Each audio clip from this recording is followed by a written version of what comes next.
Olá pessoal, eu vou falar dos resultados da Alupar que foram divulgados essa semana para o primeiro trimestre de 2021. Vamos lá, vamos dar uma olhadinha. O principal destaque da empresa em termos de operação foi a entrada em operação da TCC e as características do empreendimento COPEX Anel com base em fevereiro de 2021 de 837,4 milhões e CAPEX a ser unitizado de 759,7 milhões. O RAP, no ciclo 2020-2021, entrou no número da empresa de 163 milhões, porque já que entrou em operação, e o RAP CAPEX de 22%. E aqui você tem os principais marcos do projeto, que é a estrutura de capital, que é de 51% de propriedade da Alupar, o início da concessão foi em 2017, o início da operação em 2020 e o final da concessão em 2047. Destaque aqui para esse início da operação da ANEEL, que era em 2022 e, na verdade, começou em março de 2021. Em termos de dividendos, a destinação de resultados, a Assembleia, em 27 de abril de 2021, foi aprovada em Assembleia Geral Ordinária a distribuição de dividendos montante de R$ 246.151.155,32, correspondente a 28 centavos por ação ordinária e preferencial de emissão da companhia, equivalente a 84 centavos por unit. E aqui está a distribuição, né? E aqui tem a conclusão do follow-on também, que foi o preço de 24 de 2021, de 896,7 milhões, com uma venda de 35.162.754 units, detidas pelo FI e FGTS. A precificação das units foi R$ 25,50, que foi o preço de fechamento no dia do pricing. E foi pago um prêmio de 3,2% em relação ao preço médio ponderado por volume dos últimos 60 dias. Aqui é o status de outros projetos que estão para entrar em operação em breve. E aqui estão os destaques financeiros. Eu vou utilizar a parte societária. O principal ponto aqui é o lucro líquido consolidado, que teve um aumento de 50,9%. No primeiro trimestre de 2020 foi de quase 137 milhões, no primeiro trimestre de 2021 aumentou para 660 milhões. No topo aqui você vê a receita líquida, que no primeiro trimestre desse ano foi de 1,6 bilhões e no primeiro trimestre do ano anterior foi de 1,3 bilhões, um aumento de 22,8%. Lembrando que a Alupar, se você não conhece, é uma holding que está presente no mercado brasileiro desde 2007. Sendo atuante nos segmentos de geração e transmissão de energia elétrica. E a sua estrutura operacional é composta pelo seguinte: 30 ativos de transmissão e 10 unidades gestoras de energia. Enquanto que no segmento de transmissão, seus ativos detêm concessão de 30 anos e tem uma que é vitalícia na Colômbia. Enquanto que o segmento de geração, a companhia tem concessão de ativos com prazo de 30 a 35 anos e vitalício na Colômbia e Peru. E aqui você é a composição acionária da Alupar, onde o principal ponto aqui é o grupo Guarupar Participações, que tem 74,7% das ações ordinárias, apenas 1,9% das preferenciais e um total geral de 51,4%. Em termos de outros, você tem 3,4% das ordinárias e aqui você tem a distribuição das outras quantidades. O principal ponto aqui é a parte de free float dela, que é baixo, que é apenas 13%. Esse free float de 13% pode representar um problema de governança, ou seja, no interesse da empresa é atender às demandas dos investidores, que representam apenas 13% do capital social. A empresa também possui um tag along de 100%, indicando que o acionista minoritário está protegido se os controladores da empresa decidirem vender sua participação na companhia, o que é um ponto positivo. Voltando à parte da análise aqui dos destaques financeiros, você vê a margem EBITDA da empresa, que no primeiro trimestre de 2021 foi de 69,2%, enquanto o primeiro trimestre de 2020 foi de 53,6%, um crescimento de 15,6 pontos percentuais.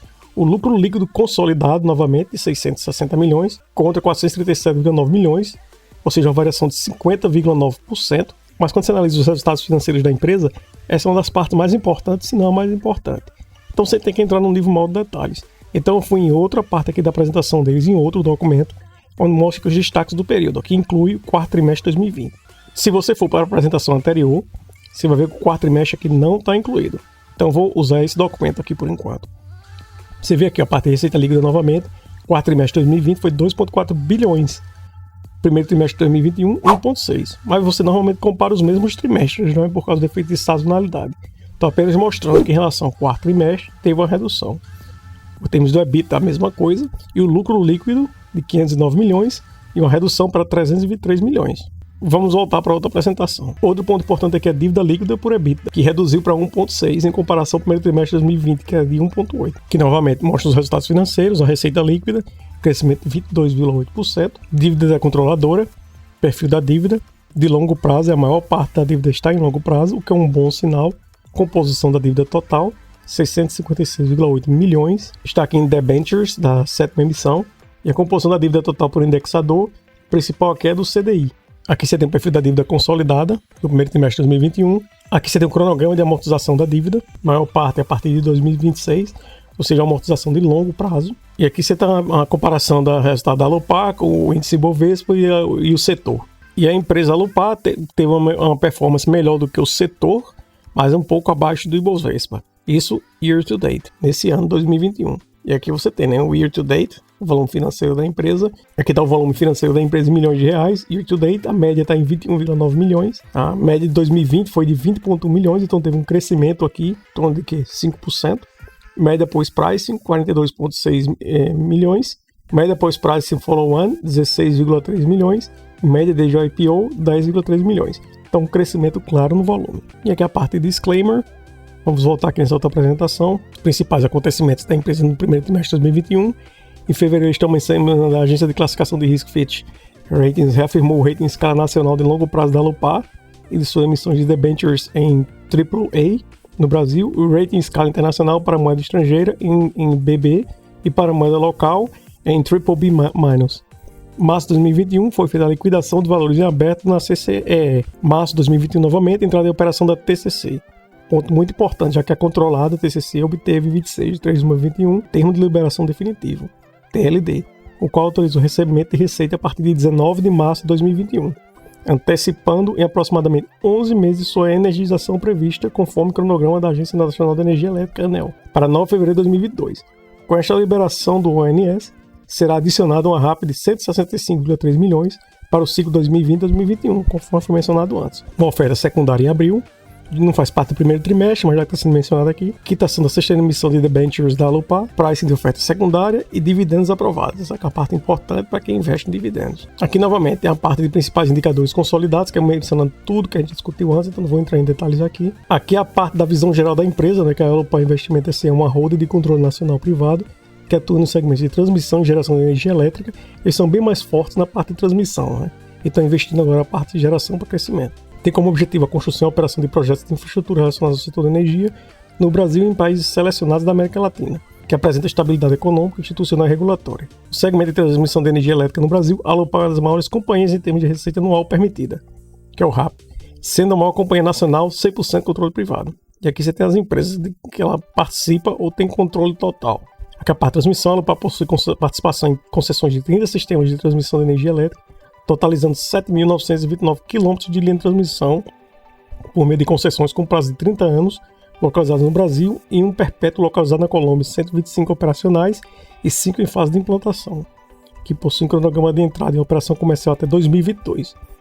E aqui tem a listagem, ou seja, a partir de 2022 a receita da empresa vai aumentar bastante. Evolução das transmissoras da Alupar. Você vê aqui que ela teve um crescimento inicial, né, quando começou as operações. De 2011 a 2018 permaneceu estável, sem nenhum grande investimento. E depois disso começou a investir bastante. Você vê um crescimento aqui de 2019 para 2020, já bastante representativo. E esse desenvolvimento continua sendo visto nos anos seguintes. Parte de geração. Atualmente a Alupar está no segmento de geração de energia elétrica por meio de UHS e PCHs e parques eólicos localizados no Brasil, Colômbia e Peru.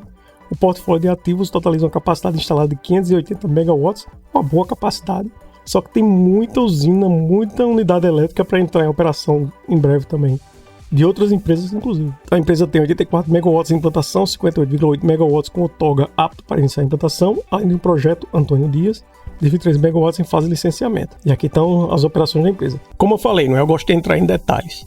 E aqui fala que aqui é de 4 de maio de 2021, essa notícia. O Brasil alcança 1 gigawatt de capacidade instalada em 2021. O Brasil alcançou em abril 1.007 gigawatts de capacidade instalada em 2021, segundo dados da Agência Nacional de Energia Elétrica. Só no mês de abril foram 324,45 megawatts liberados. Só em abril. A eólica foi pelo quarto mês consecutivo a fonte de crescimento mais acentuado, batendo a marca de 218,45 megawatts de potência instalada, representando 67% do total de abril. Ou seja, desses 324,45 megawatts, 218 foram eólicas. Quase toda a expansão da geração eólica, 201 megawatts, foi liberada para usinas que não comercializaram no mercado regulado. Do total, 812 megawatts de eólicas liberadas em 2021 até abril, 555 megawatts correspondem a usinas nas mesmas condições, o equivalente a 68,3% desse quantitativo. Ao longo de 2021, novas unidades de geração foram liberadas para operação comercial em 12 estados. 3 estados concentram 64,8% da capacidade instalada do país este ano. Piauí, com 190,35 megawatts, o Rio Grande do Norte, com 221,06 megawatts, e a Bahia, com 241,55 megawatts. No primeiro quadrimestre de 2021, houve um acréscimo de 44,26 megawatts de potência instalada no sistema isolado. 1 gigawatt só em 2021. Só em abril, 324,45. Então, quando você vê aqui 442 é um valor grande, mas mostra que tem muito espaço de crescimento nesse setor.